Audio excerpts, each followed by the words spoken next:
तो व्यूअर्स, आज हम तैयारी करेंगे कक्षा 10वीं विज्ञान में अध्याय 1 के महत्वपूर्ण वैकल्पिक प्रश्न। तो शुरू करते हैं। और इसके साथ ही अध्याय 1 को हमने अच्छे से समझ लिया था, जो कि चैनल की प्लेलिस्ट में है। तो यहाँ प्रश्न नंबर पहला है, निम्नलिखित में से कौन सा भौतिक परिवर्तन नहीं है? निम्नलिखित में से कौन सा भौतिक परिवर्तन नहीं है? तो ऑप्शन दे रखे, उबलते पानी से जलवाष्प बनना, एलपीजी का दहन, बर्फ का पिघलकर जल बनना, या नमक का पानी में घुलना। तो इसमें उत्तर आएगा एलपीजी का दहन। ठीक है, एलपीजी का जो दहन होता है भौतिक परिवर्तन नहीं है, क्योंकि ये रासायनिक परिवर्तन है। इसके अलावा जो परिवर्तन है वो भौतिक परिवर्तन है, जैसे बर्फ का पिघलकर जल बनना भौतिक परिवर्तन है, उबलते पानी से जलवाष्प बनना भौतिक परिवर्तन है, और नमक का पानी में घुलना भी भौतिक परिवर्तन है। इसके बाद अगला है, जिन अभिक्रियाओं में ऊष्मा का अवशोषण होता उन्हें कहते हैं। जिन अभिक्रिया में ऊष्मा का अवशोषण होता है उसे कहते हैं। तो वे अभिक्रिया जिसमें ऊष्मा का अवशोषण होता वे होती ऊष्माशोषी अभिक्रिया। ठीक है, इसका उत्तर होगा ऊष्माशोषी अभिक्रिया। ऐसी अभिक्रिया है जिसमें ऊष्मा का अवशोषण होता है। इसके बाद अगला है, निम्नलिखित में से कौन सी एक रासायनिक अभिक्रिया नहीं है? निम्नलिखित में से कौन सी एक रासायनिक अभिक्रिया नहीं है? तो ऑप्शन है, लौह पदार्थों में जंग लगना, भोजन का पकना, बर्फ का पिघलना, या कागज का जलना। तो यहाँ पे जो रासायनिक अभिक्रिया नहीं है वह बर्फ का पिघलना है। ठीक है, यह रासायनिक नहीं है क्योंकि भौतिक अभिक्रिया है, जबकि लौह पदार्थों में जंग लगना, भोजन का पकना और कागज का जलना ये रासायनिक अभिक्रिया है। इसके बाद अगला है, किसी रासायनिक अभिक्रिया में भाग लेने वाले पदार्थ कहलाते हैं।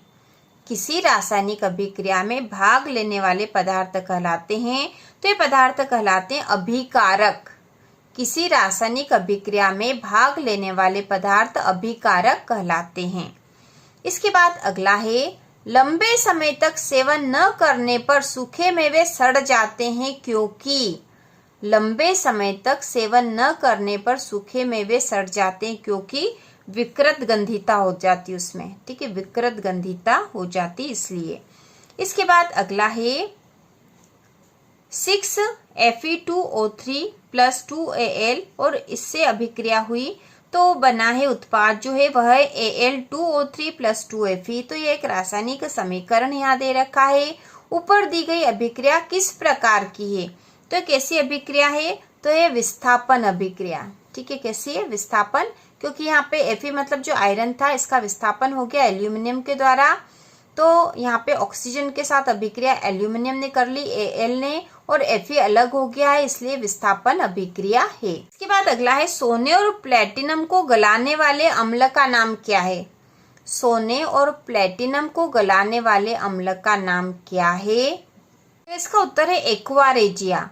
सोने और प्लेटिनम को गलाने वाले अम्ल का नाम है एक्वा रेजिया। इसके बाद अगला है, निम्न में से कौन सा एक रासायनिक परिवर्तन की विशेषता नहीं है? तो रासायनिक परिवर्तन की विशेषता कौन सी नहीं है? रंग में परिवर्तन, गैस का उत्सर्जन, तापक्रम में परिवर्तन, या आकार में परिवर्तन। तो इसका उत्तर होगा आकार में परिवर्तन। ठीक है, इसमें यह रासायनिक परिवर्तन की विशेषता नहीं है, जबकि रंग में परिवर्तन, गैस का उत्सर्जन और तापक्रम में परिवर्तन ये सारी जो विशेषताएं रासायनिक परिवर्तन में होती है। इसके बाद है, कैल्शियम ऑक्साइड की जल के साथ अभिक्रिया किस प्रकार की होती है? कैल्शियम ऑक्साइड की जल के साथ अभिक्रिया किस प्रकार की होती है? तो ये अभिक्रिया होती है ऊष्माक्षेपी। ठीक है, ऊष्माक्षेपी अभिक्रिया होती है यह। इसके बाद अगला है, यदि मैग्नीशियम रिबन को, ठीक है, यदि मैग्नीशियम रिबन को वायु में दहन किया जाए तो चमकदार श्वेत लौह उत्पन्न होती है एवं यह श्वेत चूर्ण में परिवर्तित हो जाता है। यह चूर्ण रासायनिक रूप से है। तो यह चूर्ण रासायनिक रूप से क्या होता है? तो यह होता है मैग्नीशियम हाइड्रोक्साइड। मैग्नीशियम हाइड्रोक्साइड बनता है श्वेत चूर्ण।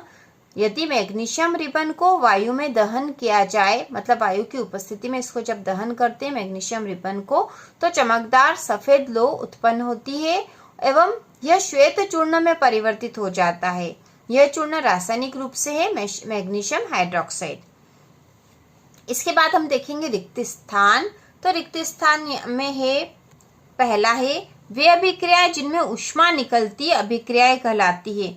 तो वे अभिक्रियाएं जिनमें ऊष्मा निकलती वो होती है ऊष्माक्षेपी अभिक्रिया। ऊष्मा निकलती है तो ऊष्माक्षेपी होगी, यदि ऊष्मा का अवशोषण होता तो ऊष्माशोषी होगी।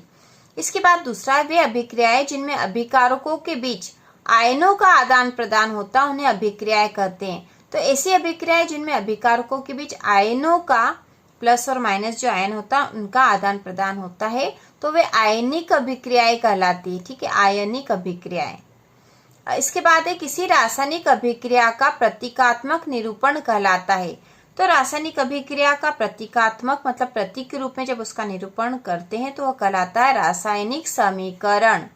ठीक है, रासायनिक समीकरण। इसके बाद है लोहे की वस्तुओं को से बचाने के लिए उस पर पेंट लगाते हैं। तो लोहे की वस्तुओं को संचारण से बचाने के लिए उस पर पेंट लगाते हैं।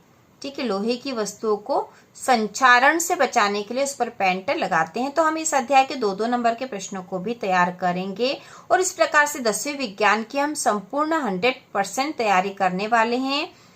इसके बाद है ऐसी अभिक्रिया जिसमें एकल अभिकर्मक टूटकर छोटे छोटे उत्पाद बनाता है अभिक्रिया कहलाती है।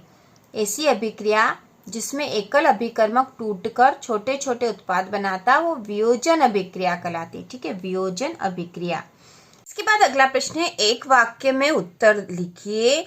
इसमें पहला उस गैस का नाम क्या है जो पॉप ध्वनि से जलती है। उस गैस का नाम जो पॉप ध्वनि से जलती है तो इसका उत्तर होगा हाइड्रोजन। हाइड्रोजन ऐसी गैस है जो पॉप ध्वनि से जलती है, मतलब इसमें इस तरह की आवाज आती है जब ये जलती है तब। इसके बाद अगला है हाइड्रोजन।